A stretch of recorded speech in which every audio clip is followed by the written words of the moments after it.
I'm a storyteller, I look for stories everywhere. And I know they come from all over the world, and it's pretty exciting to find a new one that you haven't heard before.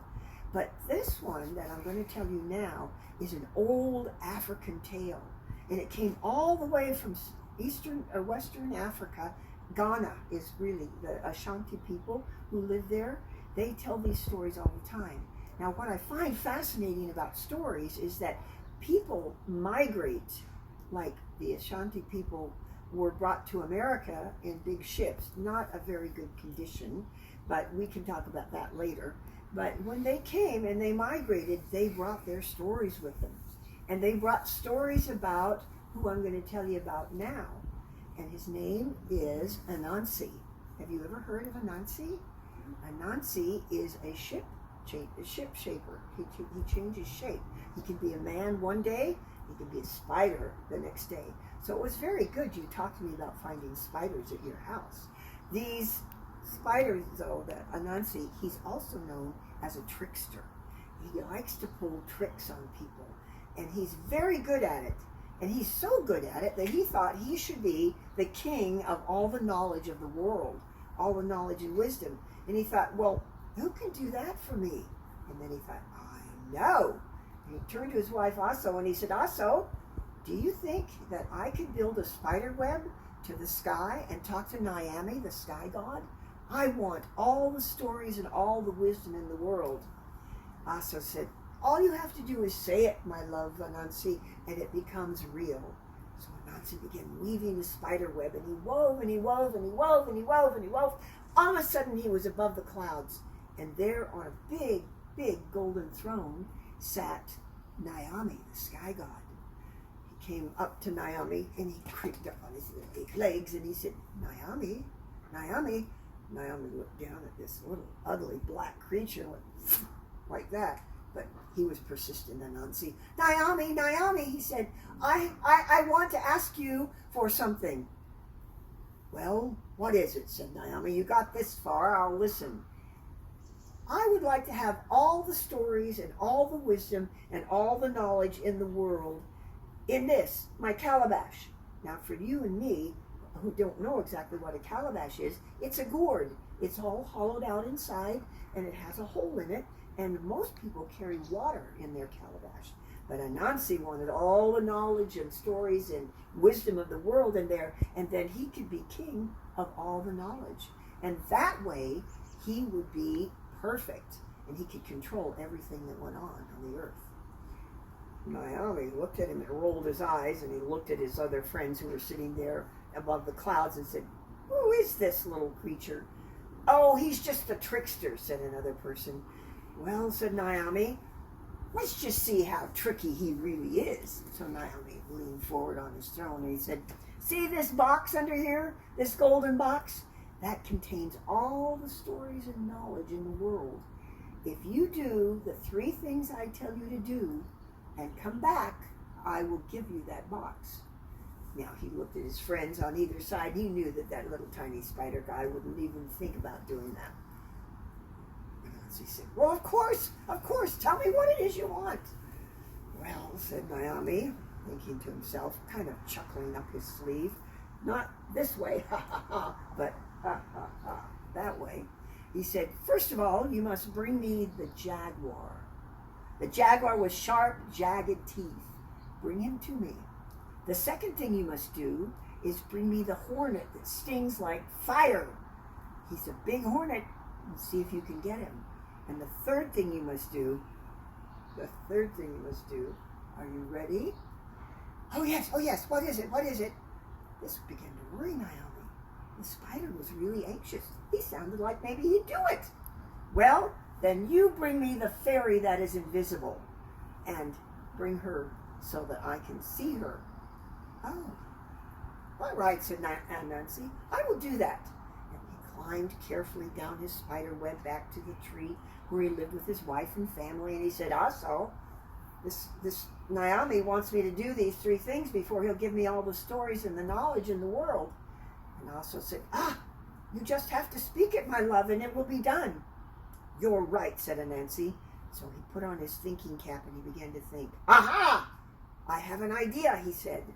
And he got down out of the tree and he began to dig a pit right next to the tree, a huge, huge pit. And he covered it up with leaves and he put grass on it and sticks and stuff. And then he went out into the forest to find the jaguar with sharp, sharp teeth. Pretty soon he found him and he went, "Hey, Mr. Jaguar, come on over here. I have something for you." The jaguar thought, just like Naomi, oh, this is crazy. But he followed our little Anansi. And when he got just below the tree, Anansi went, "La, la, la, la, la, la." And the jaguar was, "Wait a minute," and he came leaping after Anansi, and he fell plunk right down into the pit. "Hey, hey, get me out of here." "Oh, I am so sorry," said Anansi. "Of course I'll get you out of here. The way you have to do this, though, is my way." "I don't care," said the jaguar. "Get me out of here." So Anansi threw a rope down into the pit, and he said, "Tie up your hands, tie up your feet." And the jaguar said, "What?" He said, "And then I can hook another rope around it and haul you out." "Oh, all right," said the leopard or the jaguar, and he tied up his feet, and then he looped a loop of rope around his hands. And he said, "I'm ready." So Anansi had put the other end of the rope over the branch, and he and Oslo got on one side, and they hauled and they hauled and they hauled, and they hauled out that jaguar, and they laid him on the ground, and he said, "Okay, I'm done." And Anansi says, "Oh, no, you're not." He said, "Let me out of here." Anansi said, "Excuse me, I can't do that." And he and Oslo got a long pole, and they put it between the jaguar's feet and the jaguar's hands, and they tied him to it, and then Anansi put him over his shoulder and went right back up to above the clouds. "Naomi," he says, "I have the jaguar with the sharp teeth." Naomi was really, really surprised. Anansi just flipped the pole over and dropped him at the feet of the throne, and he reached over and he touched that little gold box under the throne. He said, "It's almost mine." And he went back down, and he got his second plan into order. And this plan was he was going to get the hornet that stings like fire. So what he did, remember now, he's a trickster, so he can do a lot of things. He got a big leaf, he got out his gourd, and he began to shake the leaf like it was raining on it. "Oh," he said, oh, hornet, it's raining. You don't want to get wet. It'll ruin your wings. Come, fly into my little house. I'll cover you up and you can fly into this little house." The hornet that stings like fire was very grateful, and he went right into the calabash, and Anansi put a cork in the hole, slung it over his shoulder, and guess where he went? Right back up to heaven over the top of the clouds. And he said, "Oh, Naomi, look what I have." And he swung the calabash around, and he took it and he laid it down at the feet of Naomi. And Naomi's getting a bit worried now because that's 2 out of 3. And meanwhile, just for fun, Anansi reached through to the golden chest under the throne and sort of hugged it. "You're almost mine," he said. "You're almost mine." And then he went back down to earth. Well, the third one was going to be hard because this little fairy that is invisible, how do you catch something you can't see? But Anansi was smart, and so he got some pitch. Now, if you don't know what pitch is, it is sap that comes out of trees, and a lot of trees have it. Milkweed has sap that comes out of them. Pine trees have pitch. Well, he just gathered up all the pitch he could, and he made it into a doll. It had a head, it had a body, and it had arms that hung down. The arms were made out of sticks. And to make it look real, he took some fern, and he put the fern all over the top of the head so it looked like it had green hair. And then he went looking for the invisible fairy. Now, he knew that invisible fairy liked honey, and so he spread some honey all over the front of the little doll made of pitch. And he tied that little doll to a tree, and he got behind the tree. And he waited. And pretty soon he could hear the invisible fairy. Said the voice of the fairy. "What have we here?" "Who are you? I've never seen you before." And the little pitch doll didn't answer. Oh, you're a tough one, yeah? So the fairy came over. Answer me. I'm the invisible fairy. I need to know. Nothing. The little pitch doll didn't say anything.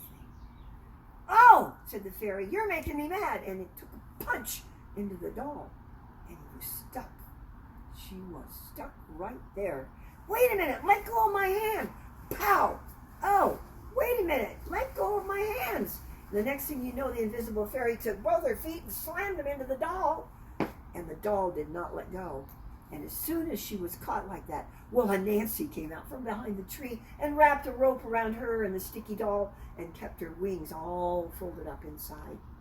Slung her over his shoulder, and up he went, back above the clouds. And he went, Naomi, guess what I have? Well, Naomi couldn't guess because he couldn't see it. I've got the invisible fairy. And he clunked that doll down in front, and you could hear the fairy going, let me go, let me go, let me go. And Naomi, he shook his head and went, oh, I think I just lost this bargain against that Anansi. Perhaps he really deserves all the stories, all the wisdom, and all the knowledge of the earth. So Naomi reached under his throne and he pulled out the beautiful golden box that had all the stories in the world in it. And he gave it to Naomi. He says, are you sure you can handle this?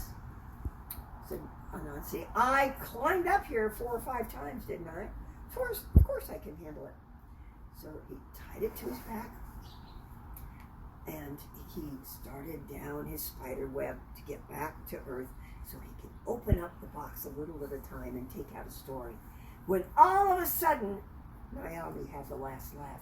He made the wind blow, and the wind blew the spider web, and the spider web began to fall apart. And Anansi began to fall, and the box with all the stories and the wisdom and the knowledge fell off his back and broke open when it hit the ground. Now, that's important because I wouldn't have this story to tell you if that hadn't happened. And that's where these stories come from. Is Naomi giving them to Anansi, and Anansi dropping them.